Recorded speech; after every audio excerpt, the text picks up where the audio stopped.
మరి మనందరం కూడా రోజంతా ఎనర్జిటిక్‌గా పనిచేసుకోవాలంటే గనక కాస్త ఎనర్జీ అనేది అవసరం.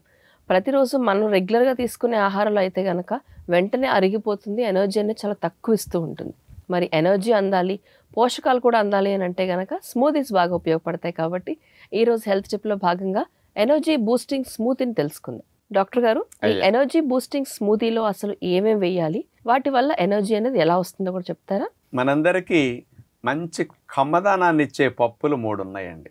1 జీడిపప్పు, 2 పిస్తా పప్పు, 3 బాదం పప్పు. ఈ మూడుటిని సమపాళల్లో తీసుకుని ఒక 7-8 గంటలు బాగా నానబెట్టి తొక్క తీసేసి వాటిని గ్రైండ్ చేసేటప్పుడు కొద్దిగా కొబ్బరి పాలు పోసి గ్రైండ్ చేస్తే బాగుంటుంది. అంటే కొద్దిగా నీళ్లు కూడా కలిపి కొబ్బరి పాలు తీస్తాం కాబట్టి మనకు కావాల్సిన స్మూత్నెస్కి తగ్గట్టుగా కొబ్బరి పాలు వాడుకోవాలి. ఓకే. ఇలా గ్రైండ్ చేసేటప్పుడు ఇందులో తీపి కొరకు అంజీర, అట్లాగే దీనితో పాటు కొద్దిగా కిస్మిస్లు, దీనితో పాటు ఖర్జూరం, పండు ఖర్జూరం, 1 యాపిల్ని కూడా వేయండి. Fresh fruit Apple, dry fruits 3. Okay.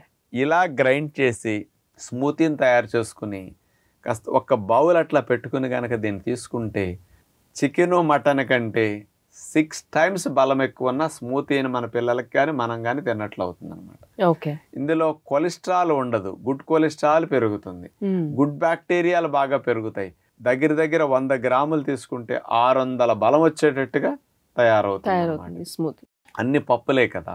ఇలాంటి స్మూతీని చంటి పిల్లలకి, 1 సంవత్సరాల 2 ఏళ్ళు వచ్చిన పిల్లలకి, కాస్త మంచి ఆహారం అప్పుడప్పుడు పెట్టాలనుకునే పేరెంట్స్కి, దంతాలు లేని పెద్ద వయసు వారి, ముసలి వారికి, బాగా బలహీనంగా ఉన్న వారికి, గర్భిణీలకి, బాలింతలకి, ఆటలాడే వారికి ఇలాంటి స్మూతీ ఎప్పుడు అధిక బలాన్ని ఇవ్వడానికి బాగా ఉపయోగపడుతుంది కాబట్టి మీరు తయారు చేసుకుని పెట్టుకోండి.